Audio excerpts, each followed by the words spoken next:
नमस्कार मंडळी. सध्या मी आहे मोरोसीचा भैरवगडावरती आणि माझ्यासोबतची ही 3 मंडळी आहे ना, ती शिक्षक मंडळी आहे. तर सर तुमचं काय म्हणणं आहे, कसं वाटतंय सगळा येऊन? लय भारी, मस्त आहे, जबरदस्त आहे. सर तुमचं? मोरोशीचा भैरवगड हा एक जे मोरोशीचे 4 ते 5 किल्ले, भैरवगडाचे 4 ते 5 किल्ले आहेत, त्यातला हा मोरोशीचा भैरवगड हा अतिशय कठीण मानला जातो. ट्रेकच्या दृष्टीनं हा एक असा पिनॅकल आहे, तो पिनॅकल आपल्याला क्लाइंब करून आम्ही वरती आलेला आहे. आता जाताना आम्ही तो रॅपलिंग करणार आहे. जवळजवळ 120 फुटाचं रॅपलिंग आहे आणि हा जो किल्ला आहे त्याचा वापर शिवरायांच्या स्वराज्यामध्ये एक टेहळणी किल्ला म्हणून वापर केला जायचा.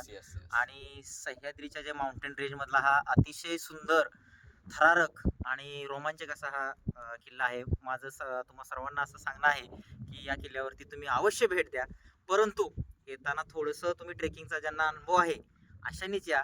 ज्यांचा फर्स्ट टाइम आहे त्यांनी शक्यतो हे टाळा, आधी दुसरे किल्ले करा. थोडासा हाईटचा वगैरे जे इथं आहे तो इश्यू होण्याची शक्यता आहे. त्यामुळं सर्वांना आहे आणि मस्त आहे, छान. तर खरंच ज्यांना ज्यांना अनुभव आहे त्यांनीच या.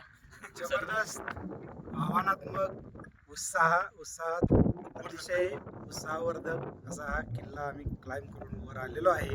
अतिशय बॅकग्राऊंड बघताय तुम्ही, अतिशय दुःख, मस्त ढग आलेले आहेत, अतिशय छान. आणि सुरेश सरांबरोबर आम्हाला खूप आनंद झाला. धन्यवाद. चला, असंच भेटू आपण पुढच्या पंढरीच्या वारीमध्ये, म्हणजेच आपल्या सह्याद्रीच्या वारीमध्ये. बोला जय शिवराय. जय शिवराय.